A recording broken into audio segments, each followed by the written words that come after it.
Hi, I'm Laura. Hey, I'm Stefan, and you're listening to Attributed, a podcast library by Dreamdata. The purpose of it is to store and share all the knowledge that we have gathered across Dreamdata employees through our LinkedIn Lives, podcasts, and webinars. The typical topics you'll find here can be stuff like marketing, Sales, B2B ads, operations. social selling maybe. Welcome everybody to another Attributed session by Dreamdata. Today we have yet another brilliant, let's call you a marketer today, Richard, joining. You're the reason why I've been listening to Pearl Jam all the day. As I saw that in your LinkedIn bio and thought, yeah, that's actually a good band. So I've been catching on Pearl Jam and your background as well. So thank you for that. The reason why we're talking today is one, when you joined us 6 months ago, it was our biggest show ever. So I'm hoping that we could do something similar like that today. You are probably one of those people that knows the most about how LinkedIn works when you want to run a business on it, and particularly the organic part of it. So that's what we're going to drill into today. Richard, for those who are not amongst the 200,000 people who are following you on LinkedIn, who are you and like what's your background and interest in this topic?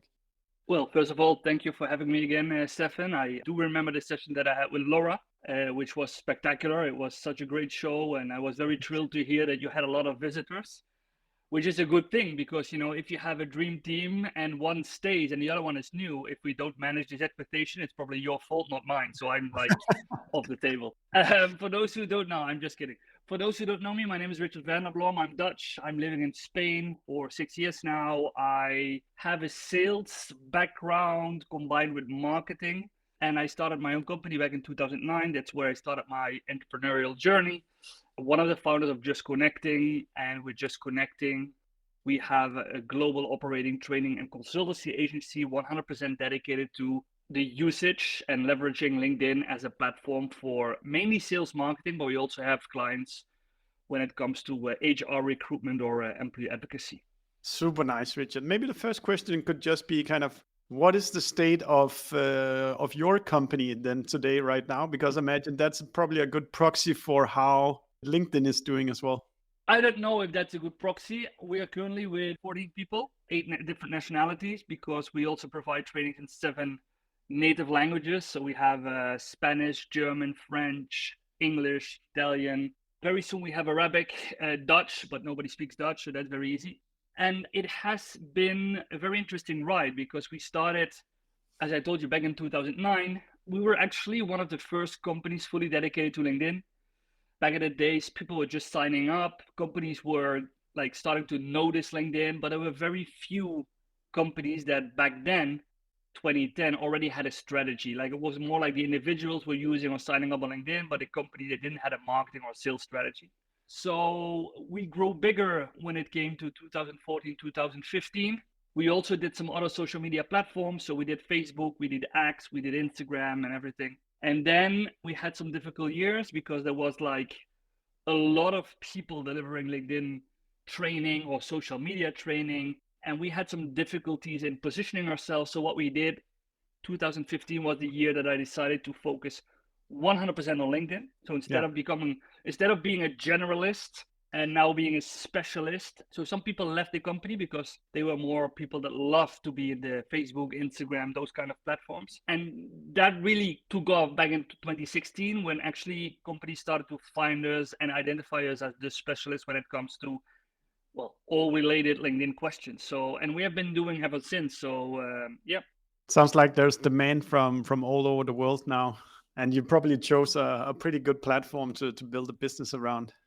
Well, it's funny because obviously you look at the potential, but primarily I did looked at LinkedIn as what is the only platform I really like to spend time on myself. I mean, I still have Facebook because that's the way how I keep in contact with some relatives who are still in Holland or some like friends. I have Instagram, but I don't use it. I had X. I was a heavy user. I don't use it. So people always think that I'm a huge social media fan, which I'm not. I prefer to go out with friends, have a drink in a restaurant without taking a picture.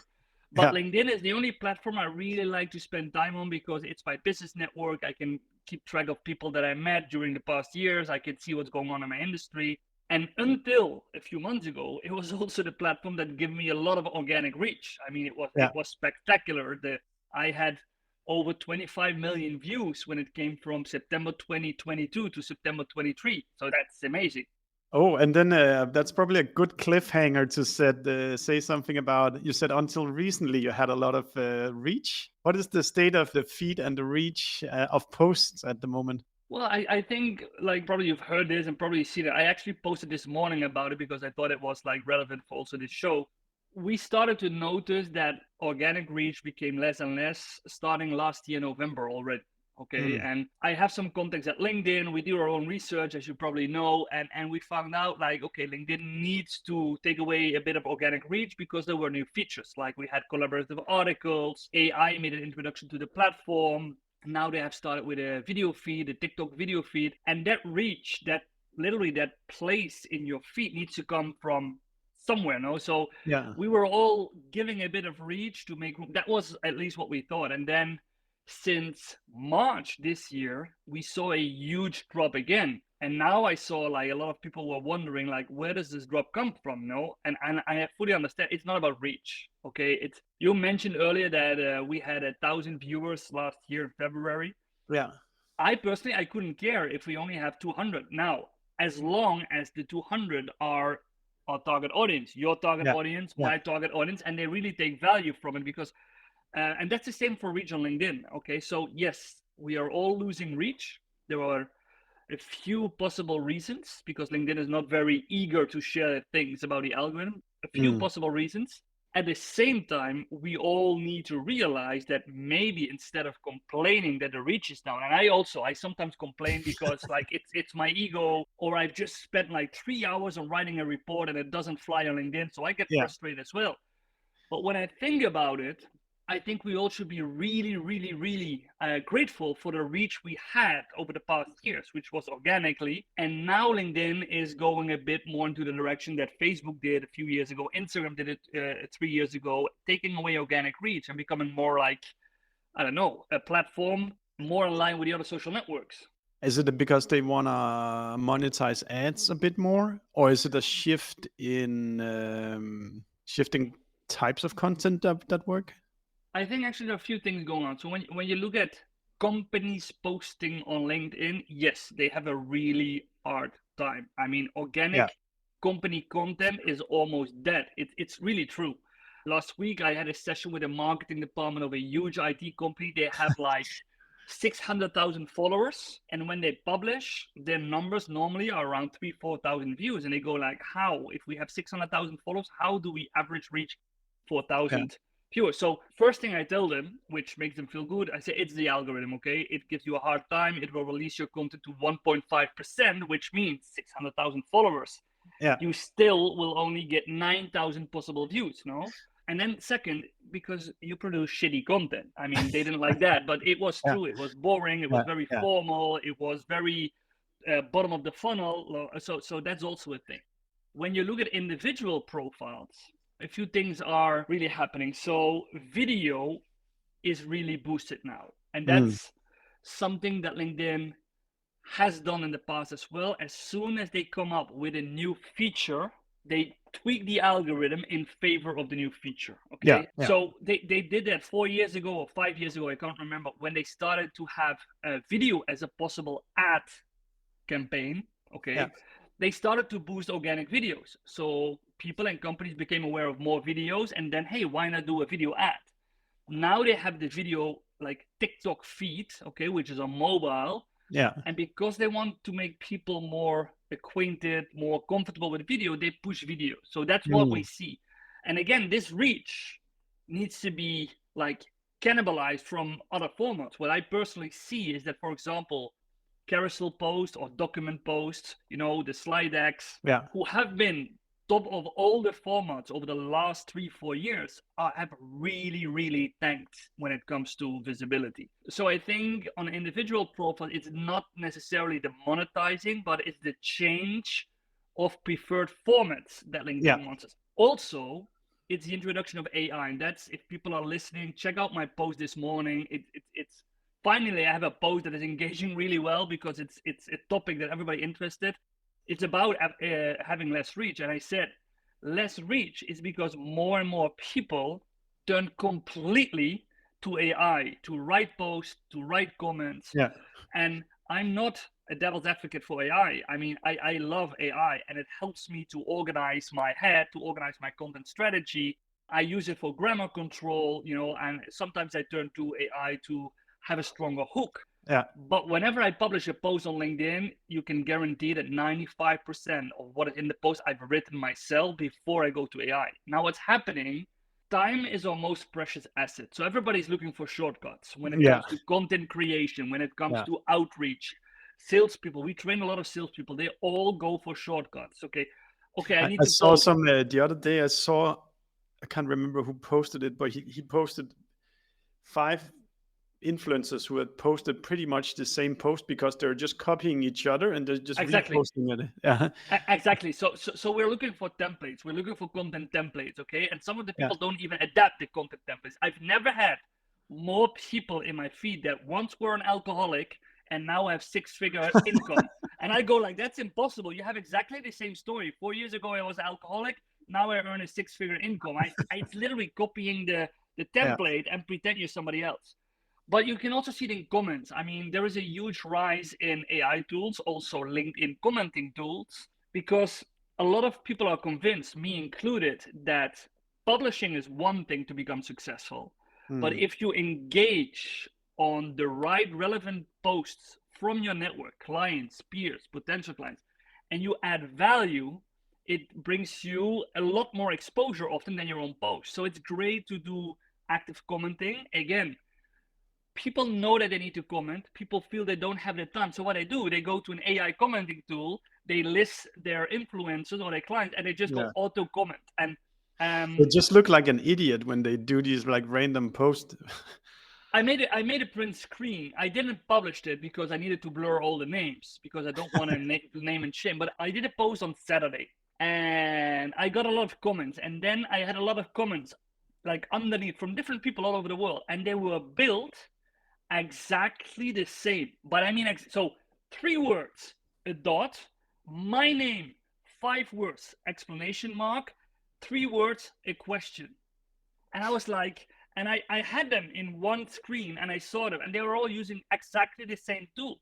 And I don't know why they targeted my post, but it looks ridiculous. And I think people are really, really underestimating the intelligence of their network.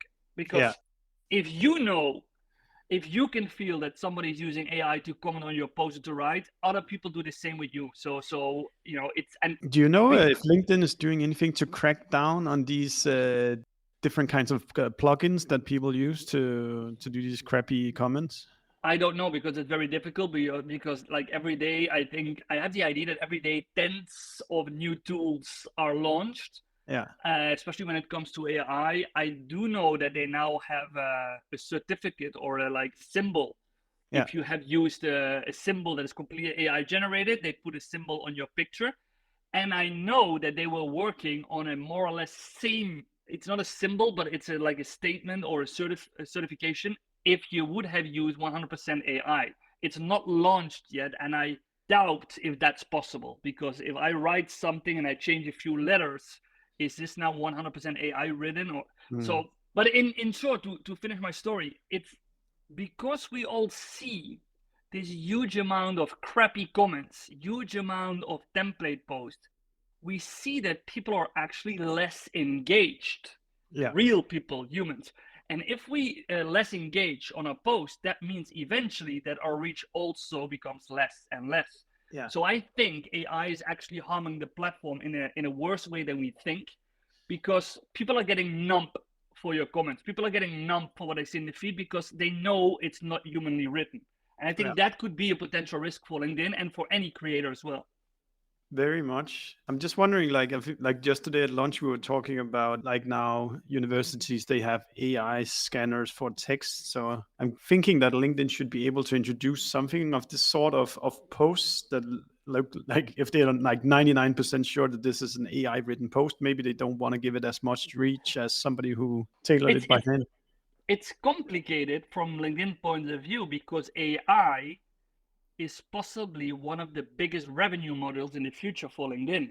So how, as a platform, you're going to harm or penalize people using AI, while on the other side, you have all these AI features now included, especially in the premium memberships. I mean, Sales Navigator has a lot of new AI components. Recruiter has a lot of AI components. If you pay for business, you get your AI resume writer, you get your AI about section writer. We have collaborative articles. So LinkedIn is putting massively on AI. Yeah. And for me, it doesn't make sense then to penalize your members for using AI while everything you do is boosting AI on your platform. So I think it's very difficult and it's very sensitive what they are going to do with it. Yeah, that makes sense. That makes sense. I was just hoping that we could slow down a little bit on these AI generated posts and comments. And I think you've already said so many things that makes my brain run around, Richard. But I think you're right also in the sense that if a format is working really well organically, for us who also do paid marketing, we should start thinking about, maybe they also gonna give us easier access to reach in terms of paid medias that fits what they want to push at the moment. Can you say a little bit more about? So I know that they're pushing. Is it like a Reels format for the feed with videos? So have you studied what it is that they're doing now with videos that they were not doing a couple of months back? Yeah, so we're still on it, and I haven't Just an example. Like Laura came to me the other day and said, now you need to do vertical videos because that's what LinkedIn seems to push. And I've been liking to do my sit behind the computer and just the computer screen. So, but fuck, now I need to hold my computer in my hand. So I think it is one of these details you need to pay a lot of attention to. What is it? And then listen to the likes of you and others who really study the algorithm, because if you don't, it's really an uphill battle to succeed on LinkedIn. And it's true, Laura's right. I don't know if you know them, but I did last year, 2023. No, yeah, 2023 and the start of 2024. I had I think 10 to 12 videos recorded. I called them Couch Talk with Richard. I'm on my couch. I have my LinkedIn pillows. And I discuss a specific topic, and they were shot horizontal, like YouTube, okay? And they worked quite well. I got like, I don't know, 20, 25,000 views on those videos. Also, they converted to new business, so that's what really is all about. But they will never be featured in the TikTok feed because TikTok feed is vertical on LinkedIn. So what LinkedIn has done, it's still in beta, okay? So not everybody has access and not everybody sees it. It's only mobile. Yeah. And it's a video feed where you can swipe through vertical videos that instantly play, and we can see a few things happening there. It's always about people. So it's always like me talking to my screen or me walking in a forest and giving you, it's never about a product or a demo. It's always people talking to their audience. It's vertical. Most of them are subtitled. Almost all of those that we have seen are subtitled or capped or have those funny elements in the video, okay? Yeah. And most of them are below 60, max 90 seconds. It's snackable. It's quick. Okay, yeah. Now, what happens, I've exampled, for example, of Darren McKee, Alex Sheridan. Those are creators on LinkedIn who went all in. Alex Sheridan, like years already, he's really a video social selling guy. Darren McKee, also a social selling guy, but he created some vertical videos. Yeah. And what he saw is very interesting. So the first 3 days he had average reach. So I'm talking about, I don't know, he told me about 10,000, 15,000 views. Yeah. And on the 4th day, so not directly, but on the 4th day, he suddenly got crazy notifications. And his post ended up on 600,000 views. 600,000 views. It's one post that is stable over days and suddenly takes off. Exactly. And Laura experienced exactly the same with a video. But that's the same, because that's what they do. You publish the vertical videos organically. Yeah. If the system is triggered, okay, if the algorithm is triggered, yeah, then they publish it in the TikTok feed, making it available for second, third degree network who normally will not see your video if no one engaged. And if they publish it in the feed, it means that it stays there like a carousel with other videos. I had someone in our company who created a very good video, nothing special, okay? It was a good tip, but nothing special. And he had average views 8,000, 9,000. And he was on 170,000 also after the 3rd day it went up. Because we saw him being featured in the TikTok feed. Yeah. Now, I've received many questions. Richard, how do I get my Yeah. video in the TikTok feed? And I don't know the answer. So if anybody knows the answer, I'll Type send it you in. over. No, of course. So I tried it as well. I did 2 vertical videos. I created them new. They didn't, well, it had the average 25,000 views, but they weren't featured. So I don't know how. I've heard 2 things. One is the algorithm. Yeah. So that means if you get like above average engagement compared to your normal engagement, then the algorithm is like tweaked, or is like gets a signal to publish it in the TikTok feed. But I've also heard that in the first stages now of this new project for LinkedIn, there is a LinkedIn editor team manually handpicking good videos and publish them in the TikTok feed. So they need to see your video and they can push a button and then it goes to the TikTok feed. That makes sense that they're, as they're kind of experimenting with it, that they want to promote quality rather than just random videos. Now, like you had just wrote, maybe a good reminder for us to also remember what we promised in the text for the event. So I'm waiting for proven strategies. So right now we've been talking a bit about like following what are the latest trends where you can really find some loopholes on LinkedIn. If we take a step back from these dynamic changes, Richard, when you advise companies, what are kind of the proven strategies, where you can continuously do the right input and then expect a decent output? Yeah, so I don't know if people are going to like this actually, because they are proven strategies, but it means hard work, and that's where a lot of people they go like they get like the sad face and they go like because like again everybody's looking for shortcuts. So there is one key element in all successful human interactions, one key word, okay? And if you want to land a job, if you want to find new clients, even if you want to have like a new girlfriend or you're dating, there's one key word, that's trust. Without trust, nothing flies, okay? So we have what we call a 5-step social selling method, 5 steps, okay? Yeah. And I'm going to show you how the average LinkedIn sales process works for 95% of the sellers. So what they do, step 1, identify their target audience on LinkedIn. Okay, so whether they use Sales Navigator or free version, they know how to find their potential clients. Let's say I'm targeting CMOs, Chief Marketing Officers. So I know how to target them. Chief Marketing Officers in Holland, UK, Denmark, I don't care. Here they are, okay? Or in Sales Navigator, Chief Marketing Officers in staffing companies. Yeah. Okay, here I am. They skip step 2 and they go to step 3, which is outreach. So I have found my CMO. Now I'm going to send them a message, okay? And I'm going like general, like, hey, I see you're also working in the marketing industry. I have blah, blah, blah, blah. Let's go.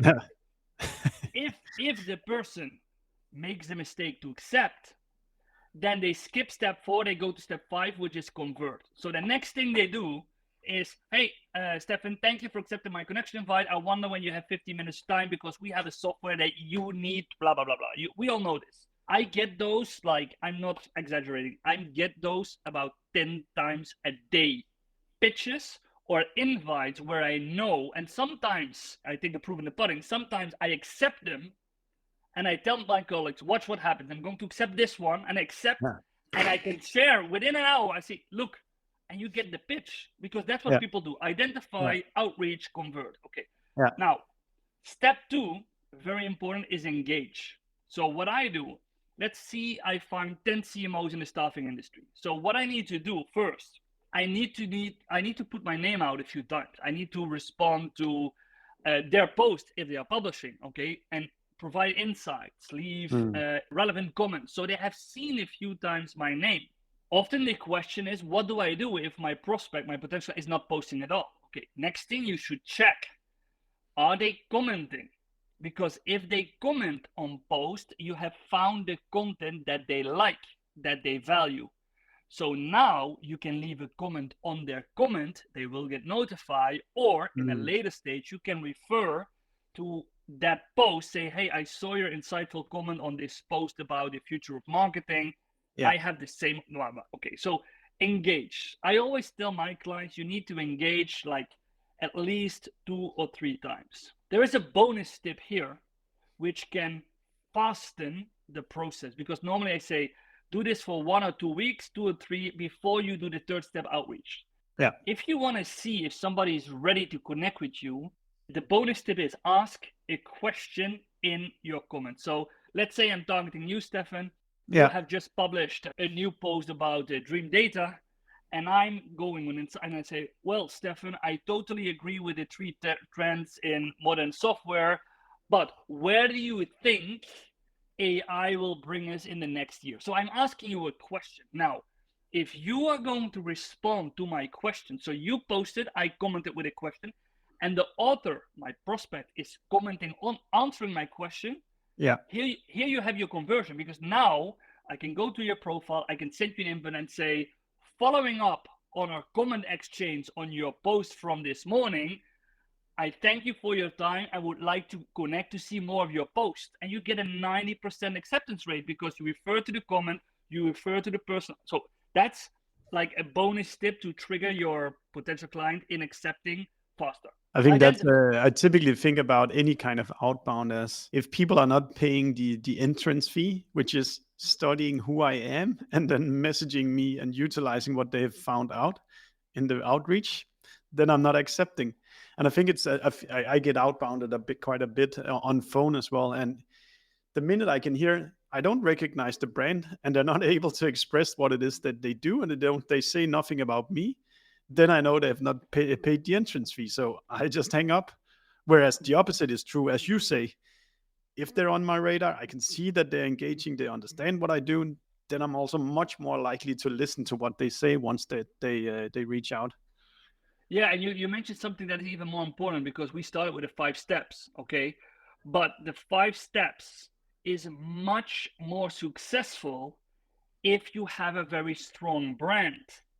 Okay, so if you, for example, your profile is still nothing more than a black and white resume, and you're going to do outreach, and a person clicks to your name, like, who's this person who just reached out to me, and your profile shows nothing, it doesn't emphasize your knowledge, it doesn't show that you understand the industry, you get much less conversion.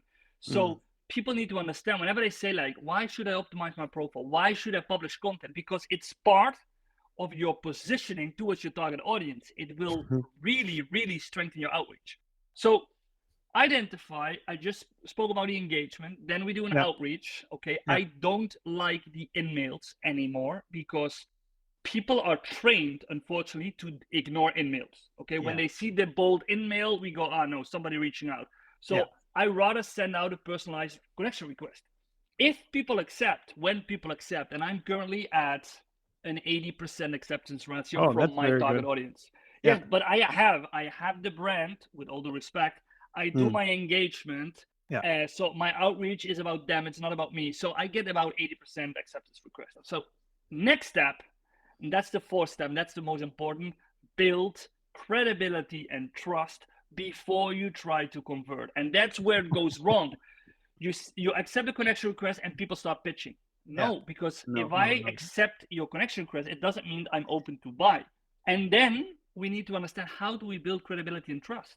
Okay, and there are a few ways. The best way is to have unique insights. Okay, so we have a few documents that we can share. For example, whenever we have an update about the LinkedIn algorithm, about organic reach, and we target marketing decision makers, we have like a 3-page insightful document about how to like triple your organic reach on LinkedIn, and we offer that to the marketing people. Say, hey, thanks for accepting. I know your company is using LinkedIn.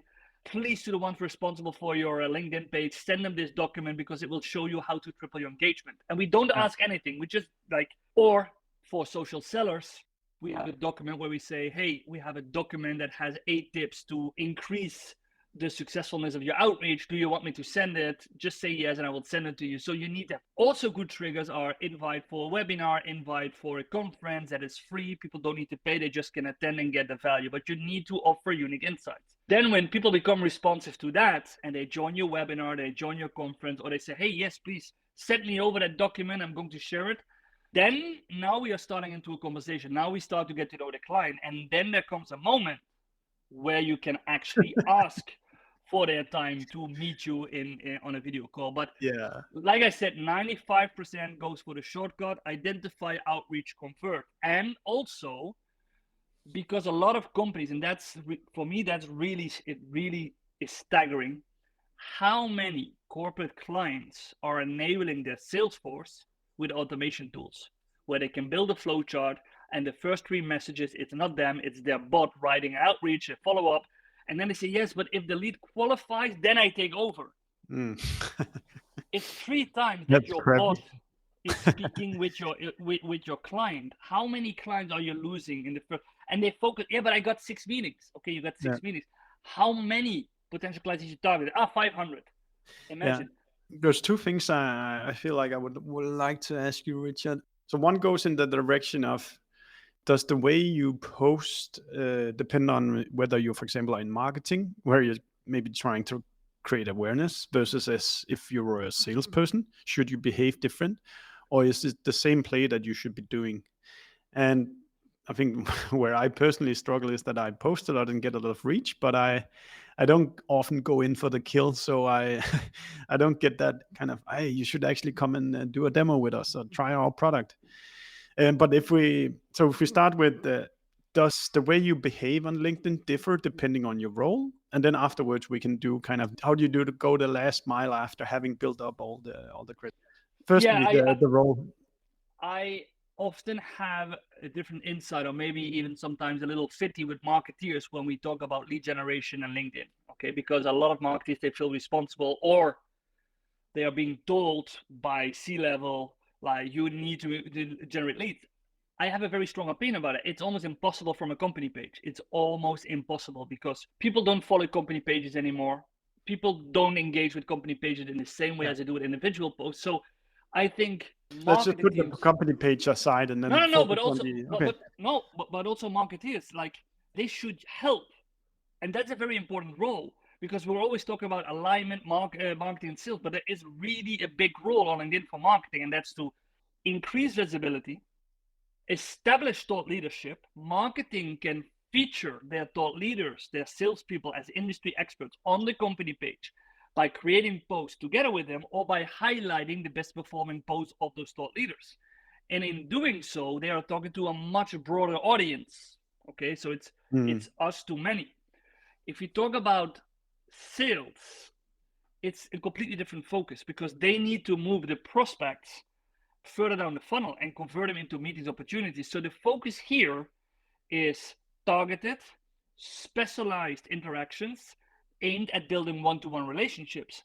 So I need to understand what type of post help my customers to spark curiosity, to take the first step.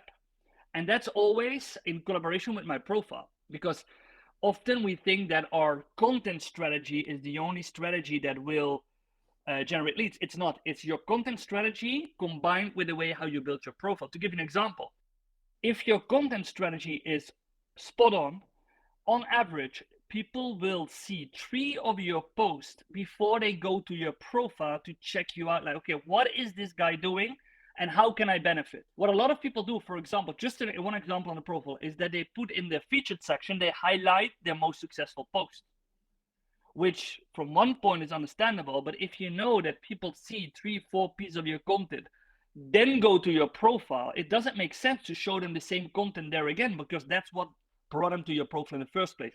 So I always advise people have converting elements in your featured section, like a free consultancy call, sign up for a newsletter, sign up for a webinar. Those kind of things help the conversion as well.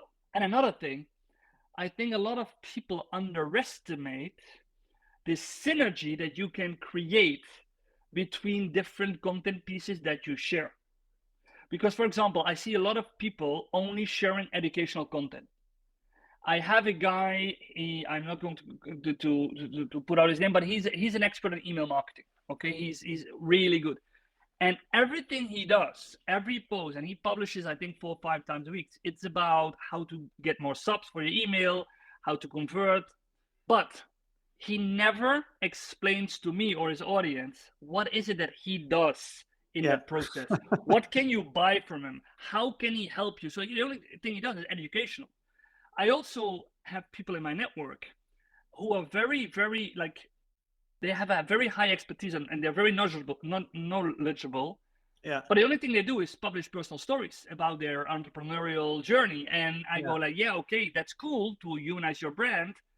but what is it that you do? So we are currently testing with a few clients based on also the Cialdini Institute, the persuasion.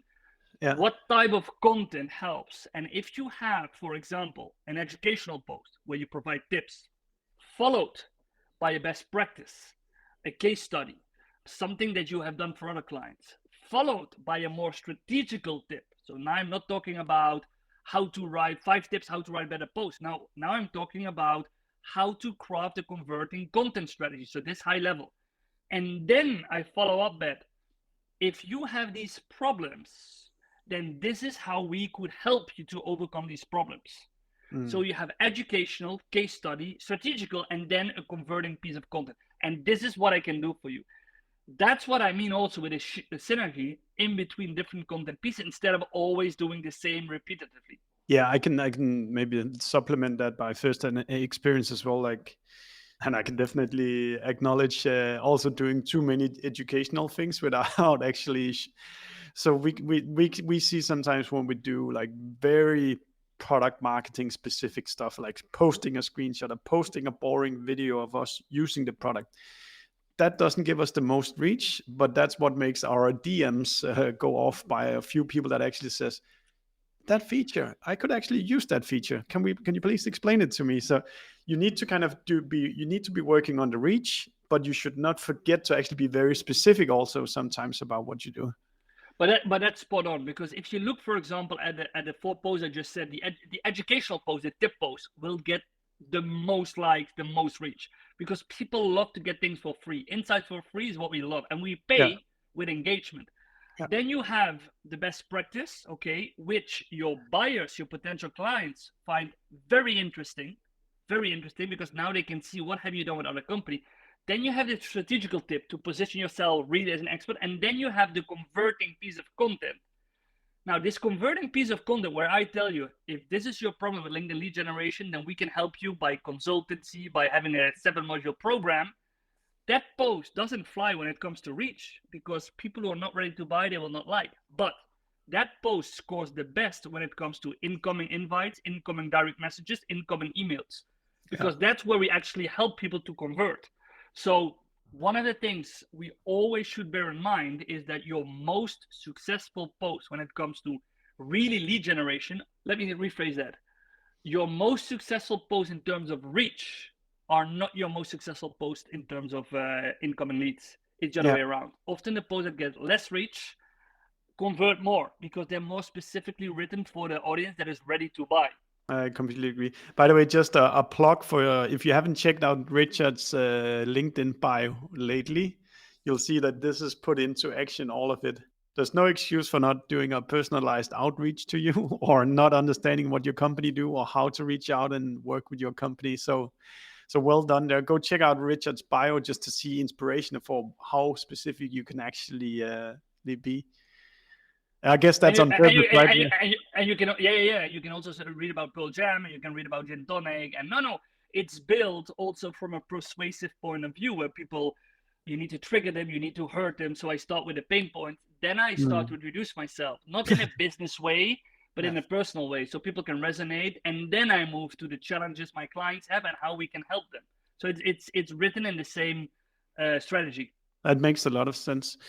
And maybe also a tip for once you at least something we found really helpful is that because we got our team posting quite a lot on social, it can become really good paid marketing assets as well on LinkedIn through thought leader ads. So all these social posts are kind of like a constant experiment about what works well. And if you then have a cold audience of accounts that you're trying to break through to, you can basically pick all the high engagement posts because at least on a piece of math, these will do quite well when they're exposed to a new cold audience. I totally agree. Yeah, I totally agree. What types of besides the vertical video at the moment, Richard, is right now what's working on the feed? So again, what's working in the feed is not necessarily bringing us the most leads. I have noticed that events at the moment are performing really well for me, for my clients. So I'm not talking only about LinkedIn live events, but I'm also talking about LinkedIn audio events. I'm having another one at 4:00. So for me, it's the day of the event. But I have an audio room at 4 o'clock where I always invite another expert to discuss. And today we're going to, for example, to discuss go-to-market strategies. But I found that audio rooms are a very, very good format to speak and show your expertise to a broader audience. It's very easy to follow because people can hit one button and they listen. Yeah. It's very easy to organize. So live events are doing pretty well on LinkedIn. And also in terms of posts, it's still the text post with one picture. So carousels are down. They're not performing badly, but not as they were used to. Yeah. And in terms of reach, polls are still very well in terms of reach. And I do think a lot of people underestimate the power a good poll can have, because you can really use it as a conversation starter with your audience. Oh, the poll. That was it 2 years ago that you could just poll anything and then it would just complete. 2020. Yeah, 2020. But that's why a lot of people are still really annoyed with polls, because we only saw polls in our feed. Yeah. It was madness. So whenever I tell people you should like more polls, they go like, nah, that's annoying. But it's not, because if you have an on-topic question and you have interesting answer opportunities, and one of them could be a very subtle buying signal.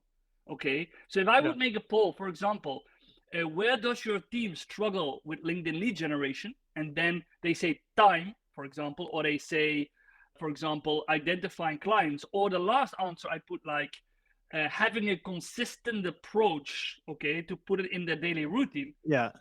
Everyone who clicks on the last opportunity, like having a routine, I can reach out and say, hey, that's interesting, because I can share with you a routine that we have shared with all our clients. And there you have your conversation started. So in terms of reach, but also in terms of conversation, polls are like a really, really strong format that you can use. I remember then, I think also that around 2020, when I did a poll, I would have a templated DM per every poll answer you could do. And then I would just send to everybody who polled a specific thing. I was my own robot, just sending a templated text, but it really sparked engagement. And if you ask a question to your target audience, everyone who takes the 3 seconds or 5 seconds to respond, no matter what answer they choose, but everyone, you can follow up if you want and send them a connection request and say, hey, Stefan, thank you for taking the time to vote on my poll today. Appreciate it. Let's connect. I also want to see your content. And people accept, because they go like, wow, the author just reached out to me, thanking me for my time. So people convert to that. So again, it's a very, very good strategy. Yeah. If we change chapters or gears a little bit, I would like to ask you a little bit about what are the metrics that, and maybe a twofold question. So what are the metrics typically that the clients ask you that they, or suggest that they measure based out of their work with LinkedIn? And are they measuring the right things with the work with LinkedIn? So overall metrics, how do you see that for companies that want to take LinkedIn serious? Well, that's very easy, because I think a lot of people, and especially a lot of company pages, are still looking for the wrong things. I still get requests from marketeers saying, can we do a strategic consultancy because we need to be on 50,000 followers and we are struggling? Why do you need to be on 50,000 followers? Yeah, because we get more reach. No, it's not true. You only get 1.5%. So 50,000 followers, we do a lot of work to get like 750 more reach. No, we should aim for loyal followers from the target audience. So what I would say in general, people are going for vanity metrics like followers. Reach is still a vanity metric. I know it's also an indicator that it resonates with your audience, but in the end, likes, reach will not pay the bills. So we always go to KPIs like incoming invites from your target audience, incoming direct messages requesting your service, a meeting or whatsoever, or incoming emails, phone calls that refer to LinkedIn. Now, the last one is tricky, because sometimes people call you and they will not mention that they saw your post and they like your post. They will just go like, okay, I saw your name, I see what you're doing, and I want to have a meeting. Yeah. But all the KPIs for marketing, for example, or for another conversion, how many signups do we get from a LinkedIn post for a webinar? How many downloads do we get on our website from our brochure or document or white paper coming from LinkedIn? Those are actually like metrics that measure conversion rather than exposure. And I'm not telling that getting 200,000 views for your white paper is not good, but if nobody downloads it, there's still no conversion. So I think that's, in general, that happens still a lot. I think there's two practical places that people often also forget that they can actually increase the measurement part. One is if they take their company profile and then they have like this learn more link. If you don't add UTMs to that learn more link, you'll never know that a lot of people do take that path from studying Richard post to your company's LinkedIn post and then go to your website. So Exactly. make sure your company page has UTMs set up. And actually nowadays you can also add a link to your own profile. Yeah. And then that link that in my case leads to our website, that also has a UTM pointing to LinkedIn and organic, and then me as the source of the visit to the website. So there are a few very practical handles you can do to increase the visibility of this impact. Yeah, and imagine the impact those links, those UTM links have. If you have an advocacy program where you tell people how to optimize their profile, and hey, you have a link on top of your profile, please put a link to our library of white papers, or please put a link to sign up for an upcoming webinar. We have actually a lot of clients that see now that advocacy on LinkedIn is very powerful if they are actively facilitating their employees with those kind of links and to put out more links to the same event or to the same website. So yeah, it's you can really scale your conversion coming from LinkedIn there. I think it's just good to do because I'm without a doubt that this is very valuable. But it's still, you still only see it like the tip of the iceberg, the value that you create for yourself, that like there's some visibility. And if you can just raise that iceberg a little bit above the water, then that really helps you in your company. But Richard, what if we are to kind of simplify the world a little bit for those who are listening and do use LinkedIn or want to use LinkedIn? What are the most important things to do, and what are the most important things not to do? Okay, to do 4 steps. It's very easy. This is a proven strategy. So for those who are asking where are the proven strategies, this is the proven strategy. First, optimize your profile with your target audience in mind. It's not about you, it's about them. So they need to recognize, hey, this guy knows my problems, knows my challenges. He has worked with companies in the industry. Okay, so the best thing to optimize your profile actually is to interview your most valuable clients, because they can tell you, why did we choose Richard? What is it that he helped us with? What are the results of working with him? And those elements you can put in your banner, you can put in your about section, you can put in your featured section, quotes, little best practices, because that will really resonate with your audience. So that's the first one. Second, we already discussed that, a content strategy. Okay, so you need to have a diverse content strategy. Consistency is more important than frequency. So you don't need to publish 5 times a week. You can publish like twice a week, but maintain that consistency. Don't go away from LinkedIn for 3 or 4 weeks, because LinkedIn will give you a hard time after you come back in the 4th week and getting the same reach again. So be consistent. Third step, we also discuss more or less engagement strategy. Okay, so 5 years ago, if you would publish on a daily basis, that might have done the job. Now, no, because there's so many more people publishing, so many more content available, that you need to also engage, reach out, comment on clients, potential clients, peers, position yourself in their networks as well. And then the fourth one, and that's maybe even the most important one, you need to have a conversion strategy. Yeah. Because people don't convert themselves. They don't do it in a fast way. I've very rarely seen that I create a post and somebody who didn't know of me till now will like the post, will follow me, will send me a connection request, and the moment I accept, will send me a message and say, hey, Richard, I just found out about you today. When can we have a meeting? Because I have 100 salespeople to train. It's not happening. People will take one step at a time. I'm going to start to like the post. Next week, I'm going to follow Richard. Maybe in a few months, I'm going to connect with him. But if we help them, so if we have a strategy to see those buying signals and to reach out to them and say, hey, Stefan, I just saw you visited my profile. Was it something I said, something I published, something you viewed, something you're looking for? Let me know, but let's connect. Or, hey, Stefan, I just saw your insightful comment on my post. Thank you for that. Let's connect. So all these steps to reach out based on their engagement is what I call a conversion strategy. Getting from your feed to the DMs is a proactive conversion strategy. Okay, if your clients are not DMing you, why would you not reach out to them in a supportive way, not selling anything, but just saying, hey, I saw you check my profile, or hey, I see you regularly like my content. Okay, where do you stand when it comes to LinkedIn and marketing, LinkedIn and brand awareness? What are your challenges? Something like that can spark a conversation. So I see a lot of people, they think, optimize profile check, I'm putting out content check, I having my AI robot doing the comments check. Okay, where are the leads? It's not going to happen. It's not going to happen. So you need to have a proactive conversion strategy as well. I think that's probably where I need to step it up a little bit. Nobody's perfect. Richard, speaking of conversion strategy, what should people do if they want to hear more to you or work more with you and your company? So I'm on LinkedIn, obviously. The company name is Just Connecting. So we have the website justconnecting.com. It's also on my profile. What we mainly do, we work in marketing departments, sales departments, and we help marketing to increase brand awareness, to create thought leadership, employee advocacy, and we help sales basically also to generate leads and convert via LinkedIn. That's what we do. Myself, I love to do keynote talks like I did. Laura was also there, the one in Denmark we did in May. So if you have an event and you want to book me as a speaker, you can find a link on my profile. And last but not least, I have a community. It's called The Tribe. It's communities where entrepreneurs, startups, marketing professionals meet.